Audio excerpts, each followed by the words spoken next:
అప్పుల బాధలు వెంటాడుతున్నాయా? అయితే 6 జేవిఆర్ వారి జాతిరత్నాలు ధరించండి.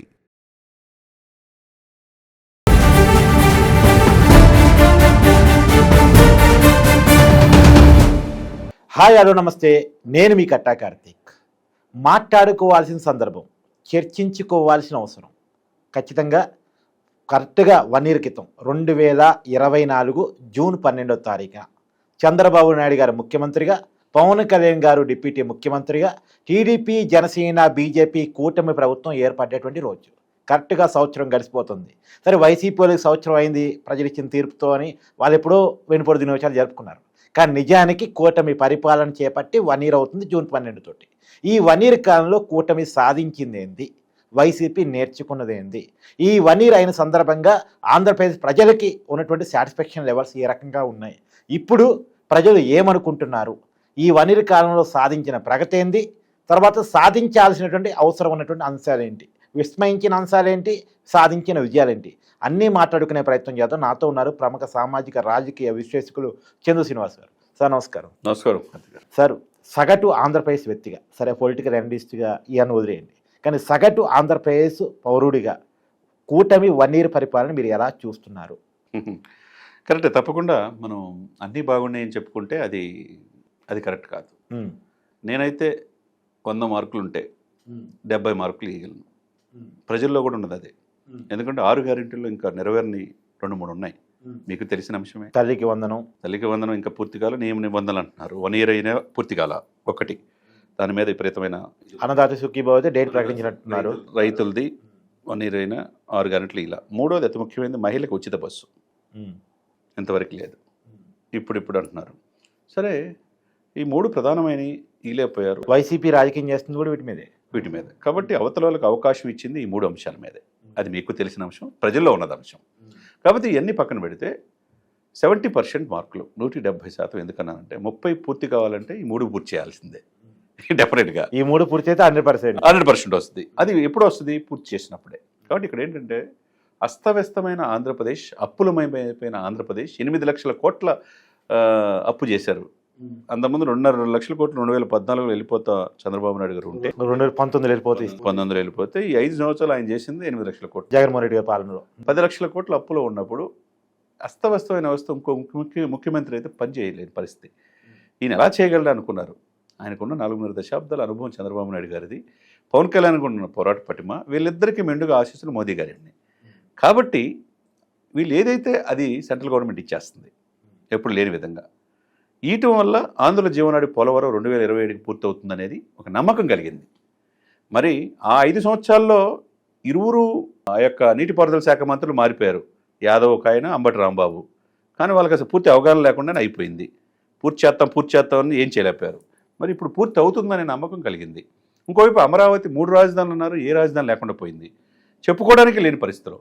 ఇప్పుడు అమరావతి అవుతుంది అనేది నిత్యం 24 hours పని చేస్తుంటే దాన్ని బట్టి అర్థమవుతుంది. నమ్మకం కలుగుతుంది, మనకు రాజధాని తయారవుతుంది అనేటువంటి. ఇవన్నీ ఒక ఎత్తు అయితే సార్, 1వ తారీఖు కల్లా పెంచిన పెన్షన్స్ 3,000 నుంచి 4,000 ఇచ్చారు. అవును, పెంచిన పెన్షన్లు అందుతున్నాయా లేదా, ఎక్కడి నుంచి తీసుకొస్తున్నది కదా. 1వ తారీఖు కల్లా వాలంటీర్ లేకుండానే ఇంటికి వెళ్ళి ఇచ్చేస్తున్నారు సార్. అది విజయంగా మనం చూడాలి కదా. ఖచ్చితంగా. రెండోది, నెలాఖరు అయితే తప్పితే వాళ్ళకి జీతాలు లేవు గత ప్రభుత్వంలో. అవును, అటువంటిది 5వ తారీఖు లోపు జీతాలు పడుతున్నాయి ప్రభుత్వ ఉద్యోగులందరికీ. మరి దాన్ని బట్టి ఏమనాలా? చివరికి కొంతమంది ఉద్యోగస్తులు సిపిఎస్లో వాళ్ళు పెట్టుకున్న డిపాజిట్లు కూడా వాడారు గత ప్రభుత్వంలో, ఎరియర్స్ అవన్నీ కూడా. ఇప్పుడు అది లేదే. తర్వాత డిఎస్సి ఇస్తామన్నారు, దాని ప్రకారం 12,000 నోటిఫికేషన్ ఇచ్చారు. గ్రూప్ 1 గ్రూప్ 2 ఇస్తామన్నారు, దాని ప్రకారం ముందుకెళ్తున్నారు. ఇవన్నీ ఒక ఎత్తు అయితే నడవడానికి ఇబ్బంది పడే పరిస్థితులు, బాలింత వాళ్ళ ఇంటి దగ్గర నుంచి హాస్పిటల్కి వెళ్ళేలోపు ఆ గతుకులకి ప్రసవించే పరిస్థితిలో రోడ్లు హ్యాపీగా ఉన్నాయి కదా. ఇవాళ హ్యాపీగా ఉన్నాయి కదా. గ్రామ పంచాయతీలకి పవర్స్ ఇచ్చారు కదా. అంటే రోడ్లు బాగుంటాం వేరు సార్, అరకు పాడేలాంటి మన్యం జిల్లాలో స్వాతంత్రం వచ్చి 7 పొదులు అయినా 70 సంవత్సరాలు దాటి అలాంటి ఏరియాల్లో కూడా రోడ్డు వెళ్ళగలటం, లాంటి రోడ్లు వేశారంటే అది గొప్పతనం, నిజంగా ఒప్పుకోవాలి. కొండల్లోకి వెళ్ళి రోడ్డు వేపించడం అంటే చిన్న విషయం కాదు సార్. ఇక్కడ ఆగస్టు 15 జనవరి 26 మనం చాక్లెట్ పెంచు, ఆగస్టు 15 స్వాతంత్ర దినోత్సవం, రిపబ్లిక్ డే అని 100 రూపాయలు పంచాయతీలకి, 100 రూపాయల నుంచి 10,000 చేశారు. మామూలు పంచాయతీలు, మేజర్ గ్రామ పంచాయతీలు అయితే 25,000 పెంచారు. చాక్లెట్లు ఏదో పంచుకొని చేసుకోవడం కాదు, దేశం గురించి తెలిసే భావన, జాతీయ భావజాలాన్ని ఈ కూటమి తీసుకెళ్ళగలిగింది. సెంట్రల్తో పని దినాలు పెంచుకోగలిగారు. తర్వాత అఖండ గోదావరి ప్రాజెక్టు అని రేపు 19 తారీఖు 70 కోట్లతో టూరిజం ప్రాజెక్టు పవన్ కళ్యాణ్ గారు ఓపెన్ చేయబోతున్నారు. ఇవన్నీ చూస్తూ ఉంటే ఇవన్నీ కూడా అభివృద్ధే కదా.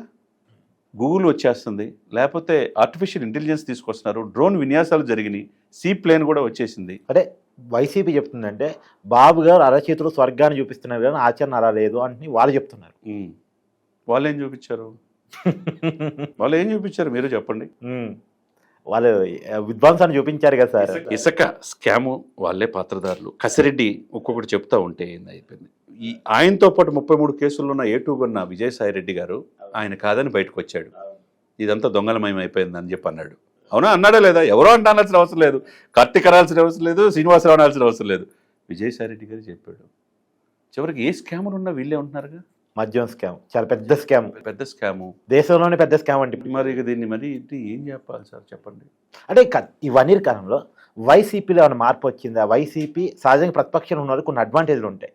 ప్రభుత్వం చేసే తప్పులు ఎత్తి చూపడానికి, ప్రజల్లో సానుభూతిని పొందడం. ఎందుకంటే ఎంత ఇచ్చినా ప్రజలకు ఇంకేదో ఇవ్వలేదు అనేది మిగిలిపోయింది. మీరు ఇందాక అనుకున్నట్టు 30% మార్కులు అయిపోతాయి. దాన్ని క్యాచ్ చేసుకునే పరిస్థితులు వైసీపీ ఉందా అంటే ఏం చెప్తారు? వైసీపీ 40% ఇప్పటికీ 39.5 40% ఉంది. ఆ బ్యాంకును కూడా క్రమేపీ వాళ్ళ చేతులారా స్వయంకృతాపరాధంతో తగ్గిపోతూ ఉంది. ఎందుకంటే మొన్న పాస్టర్ ప్రవీణ్ విషయంలో అనవసరంగా నాయకులు ఇన్వాల్వ్ అయిపోయి దాన్ని పెద్దది ఇష్యూ చేసి కులాలు మతాల మధ్య విద్వేషాలు రెచ్చగొట్టాలని చూశారు. అది బూమరాంగ్ అయిపోయింది. తర్వాత దువ్వాడ సీను, దువ్వాడ మాధురి, అది పెద్ద వివాదం. ఆయన్ని సస్పెండ్ చేశారు. సస్పెండ్ మొదటే చేస్తుంటే బాగుండేదేమో. అటువంటి వాళ్ళు విన్యాసాలకి కేంద్ర బిందువు అయిన వాళ్ళు దాంట్లో ఉంటారు ఆ పార్టీలోనే. రోజా ఆటాడుకుందాం అని చెప్పి ఆమె మీద ఒక స్కాము, లేకపోతే ఇంకొకటి చెవిరెడ్డి స్కామ్, అటవీ భూములు, సకల శాఖ మంత్రి సజ్జల కడపలో అటవీ భూములు ఆక్రమించుకున్నారంట. ఎక్కడ మూలాలు రెడ్ శాండిల్ దొరికితే వైసీపీ నాయకులు అంటున్నారు. ఇదే సార్ బెట్టింగ్ యాప్ల మీద స్కామ్ వస్తే వైసీపీ కనపడింది, అటవీ భూముల ఆక్రమణ అంటే వైసీపీ కనపడింది, భూముల కబ్జా అంటే వైసీపీ కనపడింది, మద్యం స్కామ్ అంటే వైసీపీ కనపడింది, ఇసుక గనులు కంకర మట్టి ఏదైనా వైసీపీ కనపడటం అంటే ఏంటి అసలు? ఇక్కడ ఏమంటానంటే 80% కేసులు కలెక్టరేట్లో ఆంధ్రప్రదేశ్ వ్యాప్తంగా ఉన్నాయి. ఏంటంటే ల్యాండ్లు ఆక్రమించేసుకున్నారు. చివరికి ఆర్మీ వాళ్ళు కూడా ఆక్రమించేసుకున్నారు. అవును, వైజాగ్లో ధర్మాన్ బ్రదర్స్ మీద ఆరోపణలు. ఇవన్నీ మనం ఏ విధంగా చూడాలా? కొండలు తొలిచేశారు, గుట్టలు తొలిచేశారు, అడవుల్ని విధ్వంసం చేశారు. ఇదే రుచుకొని ప్యాలెస్ అదే కదా. మరి ఇవన్నీ కూడా మనం ఏమనుకోవాలా? కాకపోతే ఇవన్నీ ఒక ఎత్తు అయితే సార్, ప్రధాన ప్రతిపక్ష హోదా కూడా కోల్పోయారు. 11 సీట్లకి పరిమితం అయిపోయారు. కోర్టుకి వెళ్ళినా ఇవ్వట్లా. అసెంబ్లీ పరిధిలో ఏదైనా స్పీకరు, డిప్యూటీ స్పీకర్ అసలుకి వీళ్ళని పట్టించుకోవట్లా. మరి మీ వాణి అసెంబ్లీలో వినిపించుకోవాల్సింది పోయి అసెంబ్లీకే వెళ్తల్లా. మరి ఎమ్మెల్యేలు గెలిచిన వాళ్ళు అసలు ఉన్నావో లేదో తెలియని పరిస్థితిలో ఉన్నారు. అది ఎమ్మెల్యేలు ఉన్నావో లేదో తెలియదు వాళ్ళకి. ఎమ్మెల్సీలు కూడా ఉన్నవాళ్ళు మొత్తం కూడా జారుకొని వెళ్ళిపోతున్నారు. ఇక రాజ్యసభలో ఖాళీ అయినట్టు ఇక్కడ కూడా ఎమ్మెల్సీలు ఖాళీ అవుతున్నారు. కానీ ప్రధాన ప్రతిపక్ష హోదాలో ఉన్న లేకపోయినా ప్రతిపక్షమే కాబట్టి ప్రభుత్వం చేస్తున్న తప్పుల్ని ఎత్తి చూపించే టైం ఉన్నా ఆ టైంని ఉపయోగించుకోలేకపోతున్నారు. సరే, ఎందుకని బెంగళూరు ప్యాలెస్లో ఎక్కువ గడుపుతున్నారు, తాడేపల్లి ప్యాలెస్లో తక్కువ గడుపుతున్నారు? అది నాకు తెలియదు కదా సార్. జగన్మోహన్ రెడ్డి గారిని అడగాల. ఎందుకంటే ఆయనకి ఆంధ్రప్రదేశ్లో పార్టీ ఉంది తప్ప కర్ణాటకలో లేదుగా. మరి అదే కదా, తాడేపల్లిలో ఉంది. మరి ఎందుకు అందుకే ఎక్కువ టైం స్పెండ్ చేయలేకపోతున్నారు. ఇప్పటికి కూడా ఆయన సకల శాఖ మంత్రి సజ్జల సలహా మేరకు ఆ కోటరీ మాట్లాడినాడు తప్పితే ప్రజల్లో కనెక్టివిటీ మిస్ అయిపోయింది. అందువల్ల సంక్షేమం అభివృద్ధి పోయేసరికి 151 నుంచి 11 సీట్లు పరిమితం అయిపోయారు. ఇప్పుడు జరిగిన తప్పుని సరిదిద్దుకోవాల్సింది పోయి ఇది ఓట్లు ఈ బ్యాలెట్లో లోపం వచ్చింది, ఈవీఎంల లోపం అని చెప్పి అంటున్నారు.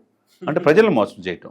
ఇవన్నీ కూడా ప్రజలు ఒక్కొక్కటి స్టెప్ వీళ్ళు చేస్తున్న తప్పుల్ని వల్ల ఇంద్రబాబు జగన్మోహన్ రెడ్డి ఇట్లా చేస్తున్నాడు, ఎందుకు పార్టీని బతికించుకోలేకపోతున్నారు, ఎందుకు 9 జిల్లాలో 0కి పరిమితం అయిపోయింది సార్, ఎందుకు ప్రకాశం జిల్లాలో బాలినేని శ్రీనివాసరెడ్డి సొంత బంధువు బయటకు వచ్చి 21 కార్పొరేటర్లను వైసీపీ కార్పొరేటర్ని జనసేనలో చేర్చారు, ఎందుకు తిరుపతిలో అరణ్య శ్రీనివాస నేతృత్వంలో వైసీపీ కార్పొరేటర్లు 6 దీనికి వెళ్ళారు, విశాఖపట్నం మేయర్ ఏమైంది? మొన్న కడప జిల్లాలో జగన్మోహన్ రెడ్డి గారు సొంత జిల్లాలో మహానాడు జరిగితే బ్రహ్మాండమైన జనం లక్షలాది మంది జనం. ఇవన్నీ ఏంటంటే ఉన్నది మొత్తం కూడా కంప్లీట్గా గ్రాఫ్ కమేపీ తగ్గిపోయింది సార్. స్వయంకృతాపరాధం వల్ల జరిగిన తప్పులను సరిదిద్దు, అంటే ఆ మార్పు రావట్లేదు అంటారు. ఆ మార్పు అనేది ఏమి కడపట్ల 1 ఇయర్లో. కాబట్టి ఇక్కడ ఒకవైపు వీళ్ళ మీద కాకినాడ పోర్టు కేంద్రంగా 75,000 మెట్రిక్ టన్నులు పట్టుకున్నారు మనోహర్ గారు. ఇంతవరకు చర్యలు లేవు అనేది ప్రజల్లో ఉంది. చర్యలు తీసుకోవాల్సిన అవసరం కూడా ఈ కుటుంబం మీద, ప్రభుత్వం మీద ఉంది. మరి దొరంపూడి మీద ఆరోపణలు వచ్చినప్పుడు చేయాలి కదా. ద్వారంపూడి మీద, పెద్దిరెడ్డి మీద, పేరు సజ్జల నాని మీద, వాళ్ళ శ్రీమతి మీద ఏకంగా ఇవన్నీ ఉన్నాయి. జగన్మోహన్ రెడ్డి దాకా స్కామ్లు ఉన్నా అరెస్టులు తీసుకోవడంలో, చర్యలు తీసుకోవడంలో కొన్ని లోపాలు ఉన్నాయి అనేది మాత్రం అది కూడా ప్రజల్లో ఉన్నది. కాబట్టి ఇవన్నీ కూడా సరిదిద్దుకొని ఏదైనా కానీ ఏ ప్రభుత్వం అయినా కనీసం 2 సంవత్సరాలు టైం ఇవ్వాలి వాళ్ళ సత్యలేత నిరూపించుకోవడానికి. ఈ ప్రభుత్వం ఇప్పుడిప్పుడే అభివృద్ధి బాగానే ముందుకెళ్తుంది కాబట్టి మనం 2 సంవత్సరాలు అయితే కానీ ఇలా పూర్తిగా లైన్లో వచ్చే అవకాశం లేదు. పెట్టుబడుల గురించి ఏం చెప్తారు, కంపెనీల గురించి ఏం చెప్తారు, ఉద్యోగాల గురించి ఏం చెప్తారు? ఎందుకంటే బాబు గారు ముఖ్యమంత్రిగా ఉన్నారంటే జనం ఎక్స్పెక్ట్ చేసేది ప్రధానంగా ఇవి, కాబట్టి వాటి గురించి ఏం చెప్తారు? డెఫినెట్గా అండి, టూరిజం డెవలప్ చేసుకోవాల్సిన అవసరం ఆంధ్రప్రదేశ్కి ఉంది. గుజరాత్ తర్వాత తీర ప్రాంతం ఎక్కువ 974 కిలోమీటర్లు ఉంది కాబట్టి ఫుడ్ ప్రాసెసింగ్ యూనిట్స్ కావచ్చు, గోదావరి జిల్లాల అందాలు కావచ్చు, లేదా బోటింగ్స్ కావచ్చు, ఇవన్నీ కూడా చేసుకోవాలా. హైదరాబాద్ అవన్నీ ఉన్నాయి కాబట్టి ఎంటర్టైన్మెంట్కి సాధనం కాబట్టి ఫాస్టెస్ట్ గ్రోయింగ్ సిటీగా అభివృద్ధి చెందుతుంది. ఆ విధంగా అన్ని పుచ్చుకొని ఆంధ్రప్రదేశ్ కూడా ఆ విధంగా ముందుకెళ్ళాలి. అప్పుడే పెట్టుబడులు ముందు వస్తాయి. పెట్టుబడులు కూడా సింగిల్ విండో క్లియరెన్స్గా ఇచ్చేయాలి. సినిమాలు తీసే అవకాశాలు కూడా చలనచిత్ర పరిశ్రమ కూడా మారేడుమిల్లి ఎట్లయితే తీస్తున్నారో మిగతా విశాఖపట్నం కావచ్చు, రిషికొండలు కావచ్చు, లేకపోతే తిరుపతి కావచ్చు, అనేక ప్రాంతాలు ఉన్నాయి. అక్కడ షూటింగ్లు తీసుకునే అవకాశం ఇస్తే టూరిజం పెరుగుతుంది. టూరిజం వల్లే కదండి దేశాలు బాగుపడుతున్నాయి. మనం బ్యాంకాక్ చూసినా, మలేషియా చూసినా, మాల్దీవులు చూసి టూరిజం డెవలప్ చేసుకోవాలా, ప్రాజెక్ట్ తీసుకురావాలి. అదేవిధంగా మీరు అన్నట్టుగా పరిశ్రమలు 5 సంవత్సరాలు ఆంధ్రప్రదేశ్ అంటే భయం అనే పరిస్థితి నుంచి పెట్టుబడులు పెట్టడానికి ఇప్పుడిప్పుడే వస్తున్నారు. ఎందుకంటే పవన్ కళ్యాణ్కి ఉన్న నిబద్ధత, చంద్రబాబు నాయుడు ఉన్న అనుభవం మీద, వాళ్ళిద్దరి మీద నమ్మకంతో పరిశ్రమలు పెట్టడానికి వస్తున్నారు. కాబట్టి ఐటీ పరిశ్రమలు వస్తాయి, ఆర్టిఫిషియల్ ఇంటెలిజెన్స్ విశాఖ కేంద్రంగా వస్తాయి, తర్వాత ఇంటర్నేషనల్ ఎయిర్పోర్ట్లు తీసుకొస్తున్నారు. ఇవన్నీ కూడా 1 by 1 వచ్చే అవకాశం స్పష్టంగా కనబడుతుంది. మీరు వస్తున్నాయి అని అంటున్నారు, వస్తున్నాయి అని వైసీపీ కూడా ఒప్పుకుంటుంది. కాకపోతే భూములు రూపాయికి అప్పచెప్తున్నారు టీసీఎస్ లాంటి కంపెనీకి, ఉర్స లాంటి కంపెనీకి, ఇలా పొలిటికల్ రచ్చ చేస్తూ ఉంది. చేస్తూ ఉంటారు సార్, చేస్తూ ఉంటారు, అవన్నీ మామూలే. అదేవిధంగా విశాఖపట్నం రాజధాని అని చెప్పి వైసీపీ ప్రభుత్వాలు అన్నప్పుడు 175 ప్లేసులు, చివరికి సర్క్యూట్ హౌస్, కమిషనర్ బంగ్లా కూడా తాకట్టు పెట్టారు. అవును, అది మీకు తెలియదా? అవును, అది ఎవరికి హక్కు ఉందని చెప్పి తాకట్టు పెడతారు.